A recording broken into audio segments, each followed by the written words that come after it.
to Việt An podcast and excluded from Việt An school. And my name is Bang Tam from the class 11C2 and I have a study in Việt An school for 5 years. And joining me today is my English teacher, Miss India. Hello, my name is Miss India. I'm an IELTS English teacher here at Việt An School and I've been here for about 1 year. So it's nice to have you today with me. So can you guess why you are here? Is it something to do with your IELTS test? Yes, that's right. And we received a lot of questions about listening tests, so that's why we will here and we will help them solve problem. Anything I can do to help? That's cool, and let's get started. This is the first season of Việt An podcast. So the first question is, how long does the listening test last? Well, your listening test lasts for 40 minutes, but not all of it is for the actual recording. Do you know how long you get at the end to transfer your answers? Maybe 10 or 9. 10 minutes, yes. So the rest of the time is listening to recordings. There are 4 sections and each section will have 10 questions for you to answer. So how many times will we be able to listen in the listening test in the recording? So when you listen to the actual recording, you will only listen to it 1 time. But at the beginning of each section in your listening test, you get a little bit of time to have a look at the questions. So how would you use the time before each section? How would you use the time? What things would you do? Maybe listening and write a keyword. Keywords is a really good one to do. When you have the time before each section, it's 30 seconds at the beginning.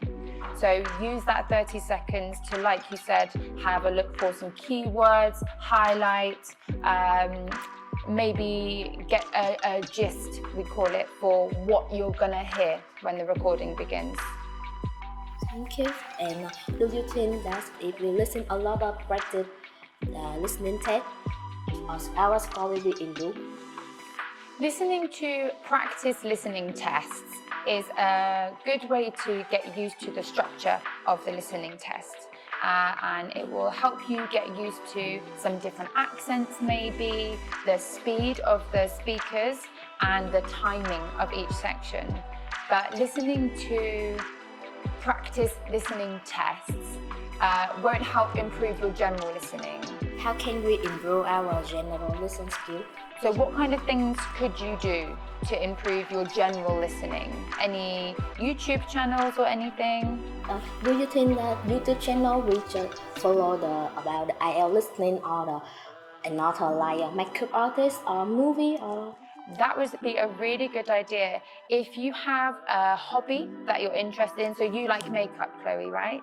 So if you have a YouTube channel where it's an English-speaking makeup artist, you can watch that, you can do your makeup listening to someone who's English.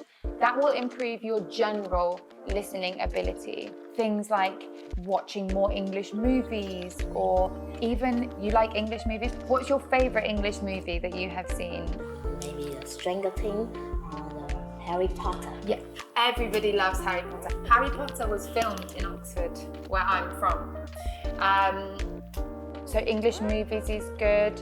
English music is a very easy one because you can just have that playing in the background, maybe while you're doing your homework or some cooking or hanging out with your friends, because you get used to hearing English voices and you don't have to listen for specific information. Things like a podcast like this.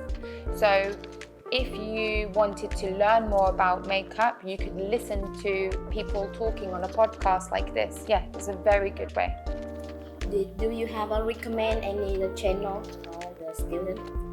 An IELTS YouTube channel. There are lots and lots of IELTS examples, speaking and listening, things like that on YouTube.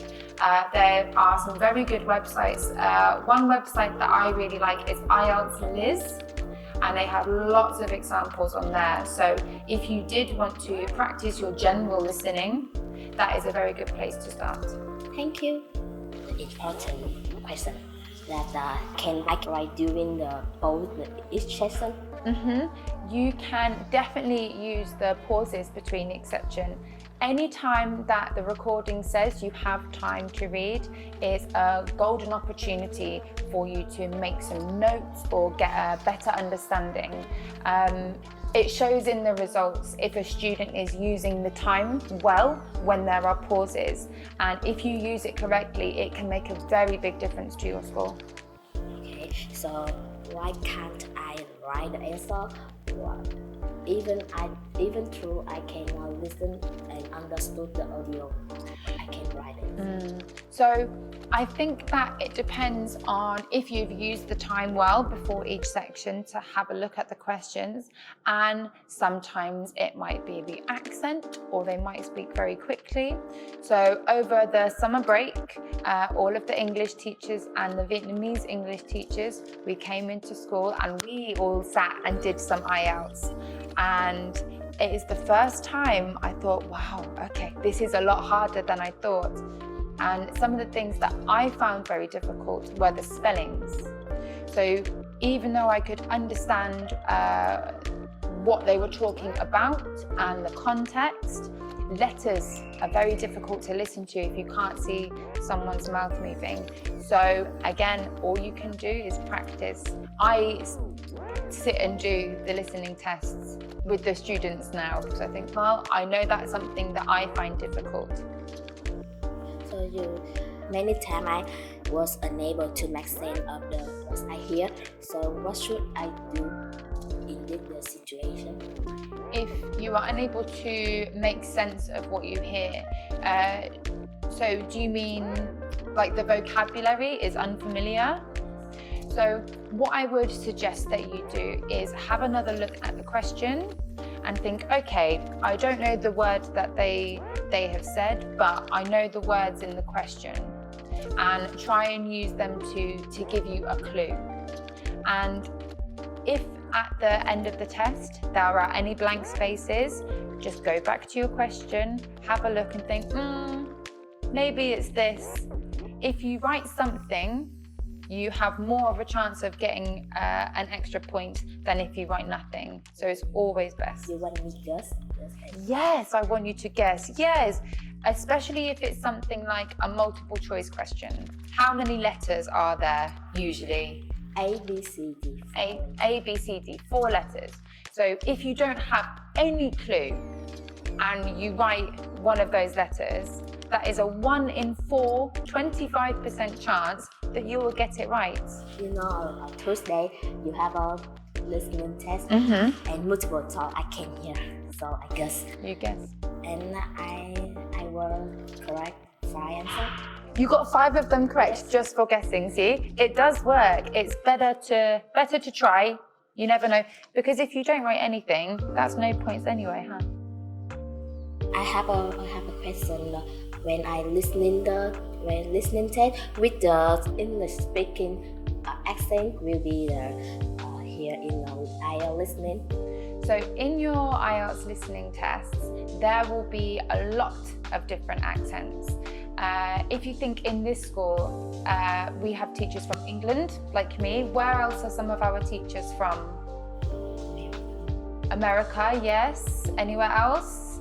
Australia. Anywhere else? South Africa. So in this school, that's 4 different accents already. And even if they come from the same country, so there are 3 or 4 teachers that come from England, but we all have different accents. So the north of England, like Scouse, Mancunian, Liverpudlian, they have a northern accent. And then you have people like me who are from Oxford, people from London, they have a southern accent. It's kind of similar to Vietnam. So you have the Hanoian accent, or an accent from Ho Chi Minh City. Yeah, you have Saigonese. The accents are a little bit different, so you have to practice your ear. You have to have an ear for different accents. So the accent like American accent, British accent, and Australian accent, or South Africa accent, do you think that's difficult? And I think it's difficult at the beginning, yes. So could you understand me when I was your teacher at the beginning? You could. Did you have an English speaking a teacher from England last year? So if you had a teacher from South Africa and you'd never met anyone from South Africa, would you be able to understand their accent very easily, or do you think it would take a bit of time? So, how do you know the difference between the accent? So You can try this. even for me, somebody from England, sometimes if I meet someone from a northern city, it's difficult for me to understand. So they have different ways of saying the sounds. So for example, I might say grass, the green grass. Someone from the north would say grass. Some people don't even pronounce the word the. They just say th. It's a different sound. Some people roll their R's like rrr, but I don't. But people from South Africa do. So the more you practice listening to different accents and the more you speak to the teachers around the school, the easier it is to understand. Do you have any experience to talk with another and people have another accent? Do I have any experience in an English accent or an accent from another country, do you mean? Accent for another country. Wow. And why you can hear this? So here in Vietnam, when I first moved here, and this is the first time I've worked in a school in a different country. So when I first got here, it was very difficult for me to understand some of the accents, especially for younger children, because they haven't practiced their English as much. And they have an accent like Vietnamese English. Yours is easier to understand because you know how to pronounce your words better because you've done it for longer. But when I first moved here, I still do it now in class. Go, no one tell me. But again, just practice, practice, practice. And the longer that I'm teaching here and the more I speak to people from different parts of Vietnam, the easier it is for me to understand. So I practice just as much as you. So I can understand why you can understand why I talk English. Myself, when I talk English, like, no, I don't talk like American accent or British accent. I talk like Vietnamese accent. Yes, that's my favorite accent. I think that it's really great when your speaking is so fluent. You sound like you could be British or American. But I think there's something very special about the Vietnamese English accent. I like it. I like hearing everybody speak with the Vietnamese accent. So, but some people don't like it. They think that it's no luxury or no good. I think that it's very important, especially if you come to another country, to be respectful of that. I think you should. Don't lose it. I don't want you to sound British. I want you to sound like you, Chloe. Thank you. Well, that's all the questions today. Do you have anything you want to ask? No, I think that's everything. Good luck, everyone. I hope everyone does very well. And if there are any websites or any information that we've talked about today, it will be linked in the description for you.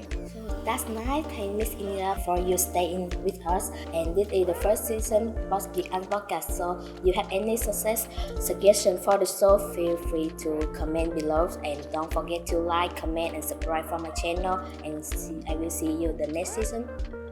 Thank you. Bye.